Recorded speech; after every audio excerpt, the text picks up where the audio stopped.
Eu gostava de lhe perguntar agora se o Luís partilha da opinião corrente de que o desenvolvimento do Bombarral estagnou na última década, ou pelo menos nas últimas décadas. O desenvolvimento do Bombarral, infelizmente, com a mudança daquilo que era uma estrutura agrária forte, ainda durante a década de 60, em que ainda vivíamos muito na base daquilo que eram as grandes casas agrícolas e vitivinícolas, não soube, em determinado momento, dar o salto, quase que o ia agarrando, antes do 25 de Abril e pós-25 de Abril, mas nunca, em momento algum, soube agarrar esta transformação. Continuámos sempre agarrados. Não é nenhum descrédito, nem à questão agrícola. Felizmente, somos dos concelhos, a nível do distrito de Leiria, que, em termos de exportação, garante mais de 50% das exportações das hortofrutícolas, o que quer dizer que o Bombarral é empreendedor, é dinâmico e se soube adequar e modernizar nessa área, mas, como todos nós sabemos, não é suficiente. Não soubemos, e foram dados passos no último mandato, para trazer, digamos, investimentos estruturantes para o nosso Conselho, de forma a que o salto, alguns projetos âncora, conseguíssemos dar esse mesmo salto. Estou a falar do Parque de Diversões do Falcão, estou a falar do Eco Resort, que era para ser realizado na Quinta da Gafa, projetos que, entretanto, um vai-se falando, conforme as conveniências eleitorais, e outro nunca mais desapareceu, nunca mais se falou nele. Portanto, a criar os mecanismos, e isso é uma situação que eu assumo enquanto candidato, de mexer, de forma a tornar o nosso Conselho muito mais competitivo e atrativo. E passa, fundamentalmente, por adequarmos os regulamentos municipais a essa intenção. Os nossos regulamentos municipais, neste último mandato, neste que está agora a concluir, aumentaram de uma forma estrondosa os custos para licenciar e fazer um investimento no nosso Conselho, uma loucura. Quando, efetivamente, devia ser o inverso. Devíamos criar, portanto, um incentivo aos novos investimentos. E isso é um dos compromissos que nós temos em termos eleitorais, é todos os novos investimentos contribuam para criar novos postos de trabalho, ou investimentos de modernização contribuem para o desenvolvimento de determinada empresa, mesmo que já esteja cá instalada e queira deslocalizar dentro do Conselho, criando uma nova modernidade, isentar taxas e licenças de novos investimentos. É fundamental criar essa atração. A derrama também não pode existir. Já sabemos que o Luís propõe baixar a derrama, ou eliminá-la mesmo, baixar o IMI para 3%, devolver 3% do IRS. 0,3%. Como? 0,3%. E devolver 3% do IRS. Mas o município tem margem orçamental para isso? Tem. Todos nós temos que perceber o que é que queremos para este Conselho. E a questão anteriormente a não ser colocada é se devíamos criar incentivos de forma a que o Bombarral finalmente tenha a transformação que nós pretendemos do ponto de vista socioeconómico. Sem tornarmos um Conselho, sem criarmos os mecanismos e a oferta de um Conselho que pretendemos seja atrativo, essa transformação não se dá. Mesmo transitoriamente, o Conselho tenha algumas receitas a menos, é um sacrifício, digamos que é um investimento, temos que encarar isso como investimento, de forma a que a vinda, tanto na questão do IRS, tornando o Conselho mais atrativo para as pessoas viverem cá, sabendo que cá pagam menos IRS as pessoas que estão no Bombarral. Investindo no Bombarral, portanto, seja na aquisição, seja no investimento em empresas, sabendo que tem um IMI mais baixo. Porque a questão do aumento do IMI, como foi feito durante 2 vezes, neste mandato está a acabar, é quase um ato criminoso no momento de crise e de emergência social. Notem bem, o Estado Central fez a avaliação dos imóveis, ou seja, das casas onde todos nós habitamos, a nível nacional. As casas, só por essa avaliação, muitas delas tiveram aumentos de 400% em pagamento de IMI. Entretanto, foi introduzido uma norma travão, em que de um ano para o outro, o máximo que se podia aumentar no IMI eram 75 euros. Epá, imagino que é uma pessoa que pagava 20, 30 euros de IMI, habitações que se diga também de passagem estavam com avaliações de há 50, 60, 70 anos atrás, e de repente começava a pagar 400, 500, 600 euros numa família que tenha dificuldades ou que seja carente do ponto de vista social. Então foi introduzida uma norma, ano a ano, até chegar à atualização correta, ao valor correto, só poderá aumentar 75 euros. O que é que eu quero dizer com isto? Só pela atualização da avaliação feita pelo Ministério das Finanças aos imóveis, todos nós, o IMI, mesmo no nível mais baixo, que é onde a Câmara pode chegar, a Câmara só tem um nível onde pode fazer variação de incompetência para variar, entre 0,3 e 0,5. Mesmo que eu estivesse no mais baixo, como chegou a estar há uns anos esta parte, a receita aumenta, porque nós, naturalmente, só pelo aumento do valor da avaliação, vai-se ver esse aumento. Portanto, é a obrigação da Câmara, naquilo que é a sua competência, ter um nível mais baixo. É uma obrigação. A receita vai aumentar na mesma, infelizmente, para os munícipes, para os que são proprietários. Estamos a ficar sem tempo. Já sabemos que tem uma opinião crítica acerca do mandato do José Manuel Vieira. Que áreas é que considera que têm sido mais negligenciadas? Todas as áreas. Se não fossem deixados. Olha, por exemplo, no próximo sábado vamos inaugurar um centro escolar. Mas aquilo que se fez em termos da Carta Educativa do Conselho foi quase um ato criminoso. Todos nós sabemos que as aldeias continuam a ter como referência, a única referência cultural, muitas vezes, a escolinha da aldeia. Era impraticável ter uma escolinha em todas as aldeias. Portanto, foi feita uma Carta Educativa, foi aprovada por todos os partidos, lá também, que constituem a Câmara, ter um centro escolar no Bom Barral, para Bom Barral e Valcovo.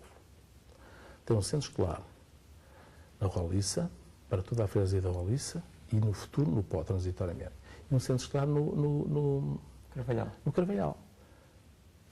Uma machadada só, enquanto eu, portanto, tive no ano e meio a fazer uma carta educativa com a participação, discussão, todos, de uma forma aberta. Alguém elaborou um documento, deu aí, aprovou, deu uma machadada na carta educativa, criando uma situação que põe em causa, inclusive, a segurança de crianças de 2, 3, 4, 5 anos, que vão ser transportados durante uma hora em transportes públicos, rodoviária, para o Bom Barral, para vir, por exemplo, para um jardim de infância. Isto é não fazer minimamente o trabalho de casa. E vai ser inaugurado no próximo sábado, pomposamente antes das eleições, um centro educativo, qual eu mandei fazer o projeto, qual arranjei o dinheiro, arranjei 85% para pagar esse mesmo projeto, mas que previa mais 2. Como é óbvio, também sei, é preciso que se diga, os projetos anteriores, portanto, o processo da Carta Educativa, prevê uma monitorização de 4 a 5 e 5 anos, de forma a que, com este movimento demográfico, todos nós sabemos que é a diminuição cada vez mais de crianças a frequentar as escolas, cada vez há menos crianças, há menos filhos, a escola também tem que adequar a sua oferta. O da Roliça estava subdimensionado.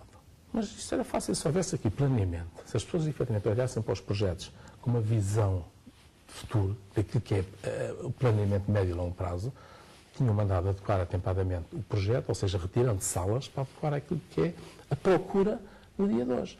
De forma a que, pelo menos, as freguesias continuassem uma referência em termos da existência da sua própria escola. Mas a sua carta educativa contemplava jardins de infância em todas as freguesias? Todas, uma das suas propostas? Neste momento, reconheço que o Carvalhal, temos que monitorizar essa situação, é possível que, em termos de primeiro ciclo, já não tenha, porque eu entendo que, no mínimo, para haver um centro educativo, tem que haver 4 salas de aulas de primeiro ciclo.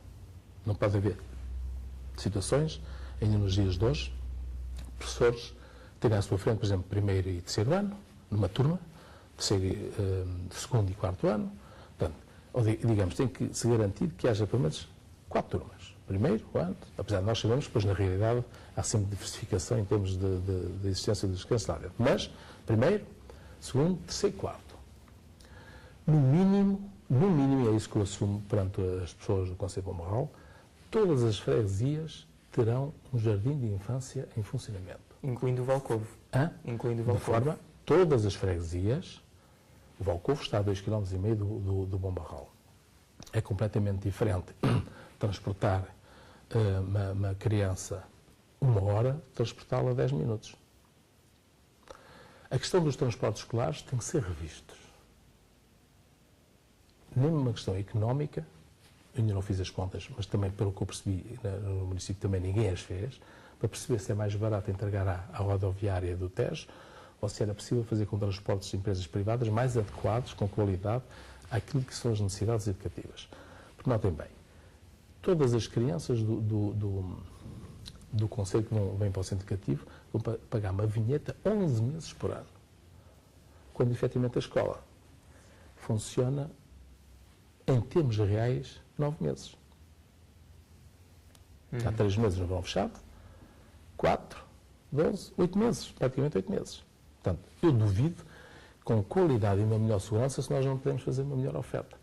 Agora, a questão das localidades mais afastadas de Bom Barral, pelo menos para os níveis inferiores, terão que ter o seu jardim de infância, criar maior proximidade em relação às famílias. O centro escolar da Roliça terá que ser adequado e terá que haver, digamos, uma abordagem às famílias, aos encarregados de educação, saber se mantém o interesse em ter aquele não vale a pena, estamos a fazer um investimento e depois as famílias entenderem que os filhos devem vir para o Bom Barral. Não podemos meter o carro à frente dos bois, mas se houver essa necessidade, o compromisso de continuar, porque há dinheiro, o novo quadro militar continua a garantir dinheiro para fazer face a desafios na área da educação. O que é pena é, no atual mandato, se ter desperdiçado dinheiro que já estava comprometido com o Bom Barral. Foi desperdiçado centenas, digamos, milhões de euros. Já disse que tudo foi então negligenciado neste atual mandato. Em que é que o Luís Camilo Duarte faria diferente?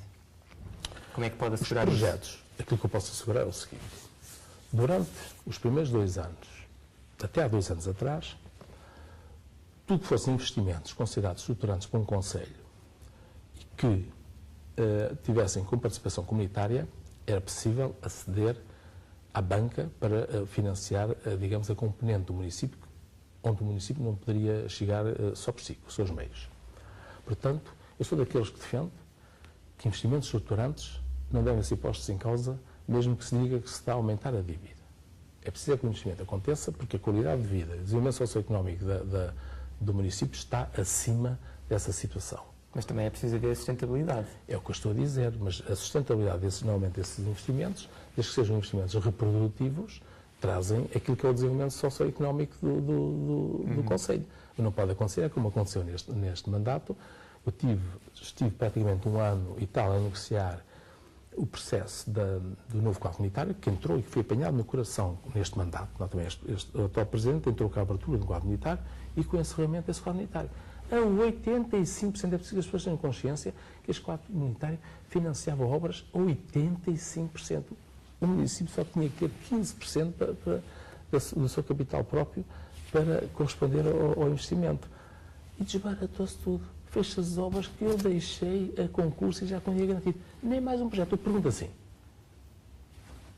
Lancei esse desafio ao David, quando estiver com o atual Presidente. Então, o mandato acaba dia 29. Que projetos é que o senhor, por sua iniciativa, mandou fazer e estão cá em gaveta para um próximo Presidente chegar cá e poder fazer face a novos desafios? Que projetos? Um projeto só. Diga assim, um projeto que o senhor pensou, que o senhor candidatou e que tem condições de ser lançado à obra. Um só. Eu estou cá também para depois ouvir ver a entrevista e para ver qual é que é o resultado dessa resposta. 0. Portanto, essa situação preocupa para quem se candidata à Claro que há. Toda a gente tem experiência autárquica, como eu tenho, sabe que antes de pensar um projeto, mandar elaborar o projeto, abrir concurso, um gabinete, fazer o projeto, discutir o projeto, aprovar o projeto, angariar os fundos no novo quadro militar, vão 2 anos e tal. Este seja um projeto minimamente estruturante. Vão 2 anos e tal. Eu sei o que é que me custou negociar para o Bom Barral o plano estratégico com os ministérios, por causa daquela questão da rota, passagem para lá da outra margem. Tivemos 1 ano e tal a discutir projetos. Muito bem, eu deixei. Isto as pessoas de Bom Balanço têm que saber esta situação. Naquilo que se chama contratualizado, os fundos, o quadro militar, o CRAN, tinha o Mais Centro, onde nós nos candidatávamos no processo natural em que o Mais Centro abria concurso e nós íamos com os outros municípios a concurso nas áreas para as quais eram abertos concursos. E depois tinha uma coisa chamada o contratualizado. A Associação de Municípios do Oeste, ou seja, aquilo que hoje chama o Oeste CIM, que é a Associação de todos os municípios do Oeste, geria por si uma parte desse quadro unitário. E na gestão do valor que calhou ao Oeste, ao Bom Barral, calharam por negociação pela primeira vez, os mais fracos, os concelhos mais fracos, foram reconhecidos e tiveram um valor. O Bom Barral tinha 5.300.000 euros para investir em projetos no âmbito do quadro unitário, que só bastava o seguinte. A administradora da OSCIM, no mês tal, vou dar o exemplo, no mês de abril, abre o concurso para o Polo de Desenvolvimento que eu previ e que na atual candidatura pretende desenvolver, complementar ao Parque de Diversões do Oeste. Eu previ, sobram lá 16 hectares, que fosse ali um investimento e previ 1 milhão de euros nesses 5 milhões e 300 mil que ali há algum barral, 1 milhão de euros para desenvolver um polo complementar. Se aquilo é pressuposto nos estudos de viabilidade económica, ter entre 500 a 600 mil visitantes por ano, é importante haver logo ali agarrado, não é uma zona industrial pura, como é óbvio, não é isso que interessa, mas um conjunto tipo retail park, uma área dessas, que seja complementar até ao próprio parque, de forma a que haja investimento local e se criar mais postos de trabalho complementares. Eu paguei 1 milhão de euros. Quero só dizer assim, no mês tal, abre concurso que eu quero avançar com esta obra. E só o Bom Barral eu queria ir lá buscar esse 1 milhão de euros para a obra. Previ a modernização também com 800 mil euros para a modernização do Palácio Gurjão, tornando um centro cultural com ligação ao auditório, à biblioteca, mas tornar aquilo um centro cultural, em que em projeto de biblioteca se transferia para outra zona. Todo esse 5 milhões e 300 mil euros que eram de Bom Barral, nem um cêntimo se foi lá buscar, porque não se avançou com novos projetos. E acha que isso se deve à incompetência ou falta de agilidade, ineficiência dos serviços municipais? Agilidade. Isso tem a ver com vontade política e com competência. Todos os projetos até estavam lá elencados. Olha, complementar esgotos, entre os quais, por exemplo, olha, de Volcovo. Ainda hoje, os esgotos de Volcovo, estava previsto nessa verba dos 5.300 mil euros, tudo que era pontos de entrega dos esgotos ao Ministério das Águas do Oeste, estava lá prevista uma verba para isso. Ainda hoje, o Volcovo, passar 4 anos, está com os esgotos a céu aberto, daí de cá abaixo a Valpato. Portanto, estava previsto. Não houve iniciativa, uma inércia total, um desperdício completo daquilo que era o dinheiro, que era do Bom Barral. 5 milhões e 300 mil euros foram lançados para o lixo, como se o Bom Barral vivesse em abundância se pudesse dar esses desperdícios. Luís, para terminar, se não conseguir a vitória, vai assumir o lugar como vereador durante os 4 anos? Como é óbvio, dentro do conceito de participação democrática que eu tenho, um indivíduo quando se candidata tem 2 hipóteses. Ou ganha, ou perde. Apesar de eu, neste momento, quem se põe a hipótese de perder é quem tem para perder. Eu, neste momento, não tenho para perder, tenho para dar. E é nessa perspectiva que eu entendo que é participar. E participo de coração aberto naquilo que é a base dos interesses do Conselho de Bom Barral. Sempre foi essa a minha postura em relação a este Conselho. É essa, sempre foi e vai continuar a ser. Muito bem. A minha vida não se esgota e prova-se naquilo que é a minha participação na comunidade, em termos voluntários, que fique claro, nunca com interesses materiais próprios. Sempre foi ativamente, como eu provei no início desta entrevista, participar ativamente em projetos que contribuem para o desenvolvimento social do Conselho de Bom Barral, seja social, seja cultural, seja desportivo, sempre estou ligado. Essa é a minha postura e vai continuar a ser. Eu não vou morrer com essa situação, apesar de entender que a nossa candidatura, neste momento, e todos os indicadores que temos, está a lutar neste momento pela vitória na Câmara Municipal de Bom Barral. Muito bem. Dou-lhe agora 30 segundos para justificar e porque é que votar no PS é a melhor escolha nestas eleições. A melhor escolha do Partido Socialista, basta só comparar projetos e aquilo que foi o mandato anterior enquanto fui Presidente da Câmara, com o atual. Basta ver as obras que foram feitas no Conselho de Bom Barral, as intervenções na área social que foram desperdiçadas neste mandato, tudo isso que queremos fazer, basta comparar. Depois basta fazer outra comparação com a atual proposta do PSD para o Conselho de Bom Barral. Comparar a equipe que é apresentada, as competências das pessoas. Eu tive a preocupação de formar uma equipe multidisciplinar, com competências multidisciplinares. Tenho competências na área autárquica, nas obras municipais, com experiências em grandes câmaras. Eu tenho competências na área social, no Conselho de Bom Barral, a terceira área social. Eu tenho quarto diretor de um agrupamento de escolas, toda a gente sabe que hoje os diretores têm que unir competências, que hoje um agrupamento de escolas é uma realidade completamente diferente. Tenho um quarto nessa área. Tenho um homem que foi chefe de divisão municipal de obras municipais, engenheiro civil, que já foi chefe de divisão nesta Câmara, com competências nas obras municipais. Digamos que eu tive a preocupação, como disse no início, de ter uma equipe multidisciplinar para fazer face àquilo que são as nossas propostas para o Conselho de Bom Barral. Portanto, é uma equipe credível, com competências, mas acima de tudo solidária, porque a área da solidariedade é a área que nós pretendemos, numa primeira fase, dar muita ênfase nesta situação de emergência social em que as pessoas vivem. Não basta dizer que as pessoas e as famílias estão em primeiro. É preciso demonstrar com atos que contribuímos para o bem-estar dessas famílias. Muito bem, Luís. Muito obrigado por esta entrevista. Boa sorte para a campanha eleitoral. Muito obrigado a todos.